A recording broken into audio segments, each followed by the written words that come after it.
Hey friends, today we're talking about new construction versus existing homes and how to decide which one's right for you. We're going to break down the pros, the cons, and a smart way to pick based on your goals. So let's get into it. Today I'm sitting here with Kelly Oduber. Hi, good to see you. Kelly is coming to us through High Tide Group Real Estate. She's a wealth of knowledge, not just in general real estate, but also in new construction, which makes her the perfect person to discuss new builds and existing homes and which one is best for you. So tell us a little bit about your origin story. How'd you get into real estate? Yeah, sure. So I started in 2015. I got my license then and then started right away.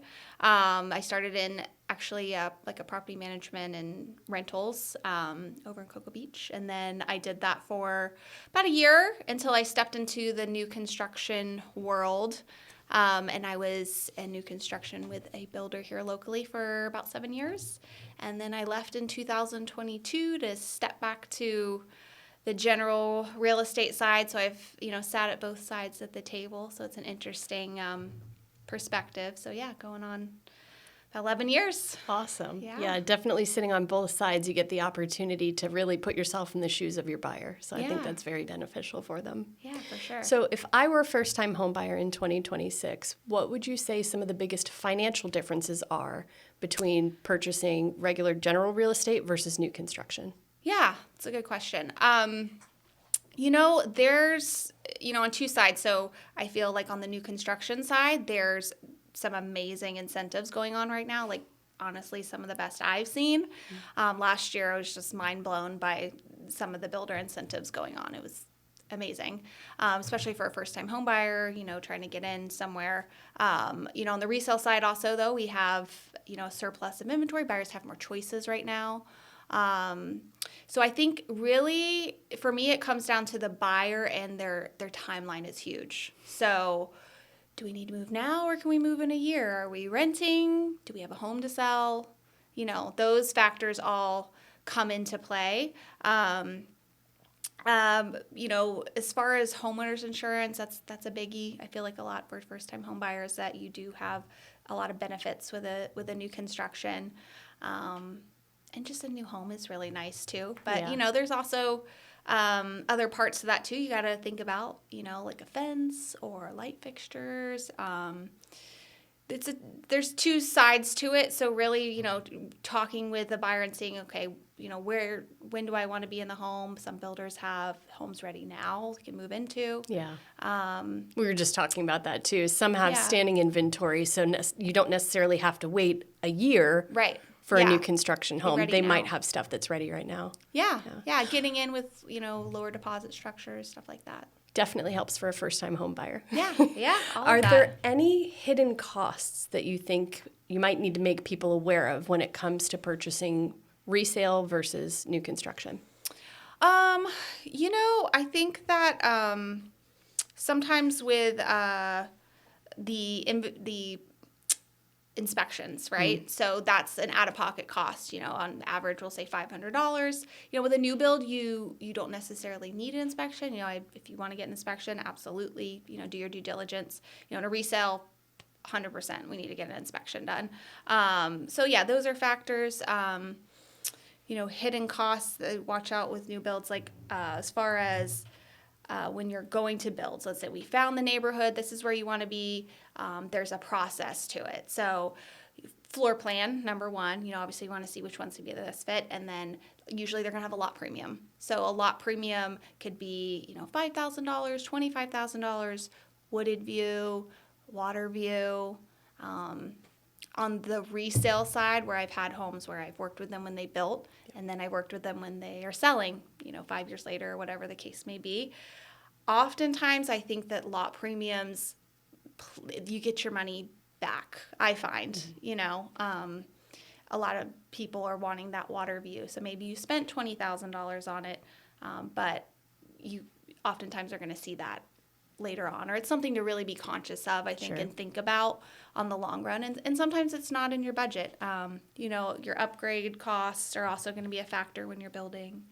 HOA fees, all of those play a role. HOA fees, yes. Yeah, got to think about those. what that's, is it paid annually? Is it paid biannually? You Is there more than one? Yeah, is there CDD?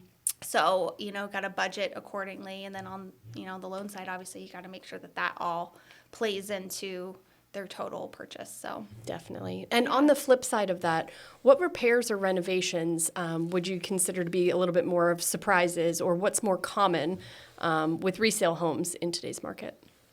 Yeah, I would say that a lot of times in those like Merritt Island or beachside homes, you're going to get that cast iron plumbing and those 60s, typical Florida block homes, terrazzo floors. Florida problems. Yes. I love terrazzo floors, but I hate to have to see them ripped up when you've got, faulty cast iron plumbing. So yeah, sometimes that plays a role for sure. I always recommend getting like a scope inspection done to really, see what you're getting into. That's never a fun surprise. No surprises. We don't like surprises at all when it comes to real estate transactions. Yes. Zero surprises, please. Eliminate that as much as we can. Yeah. Which option typically requires more cash up front? Yeah, so that's a really good question. In a typical as-is contract, we're typically negotiating that deposit structure or escrow money. With builders, everything's pretty, for the most part, structured. So, there might be some builders will say, $2,000 down or 5%, or it's a little bit more built in. Some builders are going to have better incentives to help, get you in the door, and some might be a little bit higher because they are taking a risk and choosing your options and building that home. So there's kind of just depends on which builder you decide to go with. And, but on the resale side too, that can be negotiated as far as your escrow money. So would you say they might be worried about if people almost put like a semi-custom touch on stuff, if they picked all these like high-end finishes or very obscure finishes? Oh, yeah. And then something were to happen in that transaction. And they're like, now we have to sell this. I hope they like that purple backsplash. Exactly. Yes. Yeah. No purple backsplashes, please. Yeah. Yeah. Funny. Let's talk a little bit about insurance too. What are some of the differences in insurance between new construction versus resale homes? Yeah, I love this question. So I find homes built maybe in the last 10 years are typically getting better insurance rates, like significantly better. So that's huge. I just think that, if it's escrow, that's a part of your monthly payment. That's a big factor. And now on a resale home, I'm getting inspection quotes during the inspection period because that I find can make or break a purchase sometimes. If it's $5,000 a year for homeowners insurance and that now tips you over your budget, that's a big deal. Yeah, huge deal. That's a huge thing with new construction. I think that's a big value add. So that was kind of diving into my next question. How do property taxes work with new builds? Why do people sometimes have a jump after the first year? Surprise! Back to that, we don't like surprises. Yeah. So that's a big, hey guys, remember when we talked about this part in the contract? Because oftentimes it is disclosed, but it's kind of that small print, How often do your clients read that stuff? Yeah. That's where I come in, trying to remember, put in an email. It's hard, not everybody reads the fine print. There's just a lot of information in there, and those contracts are long. So yeah, the first year it's going to be assessed as a vacant lot, which is typically cheaper, right? So that you're going to get, maybe it was a few $100s for that year, and then all of a sudden it jumped up to like $5,000. You're like, whoa. That's a big deal. Yes. That's a big change. So, yeah. So, just kind of knowing, hey, you're going to get this break, this cushion this first year. But, I find that, most lenders are going to factor that in when they are qualifying you. So that helps in, trying to budget that down the road, not just tomorrow or when you close. It's a year or 2 years from now. So. Yeah. If you're working with somebody that is a good quality local lender that Absolutely. you trust, Yeah. They will map out that plan for you to make sure that there aren't any surprises, and that next year when that $5,000 bill comes in, you're expecting something totally different. Yeah. You're not shocked. Lenders are huge for that. Yes. Awesome. What kind of negotiation power would you say that buyers actually have with builders?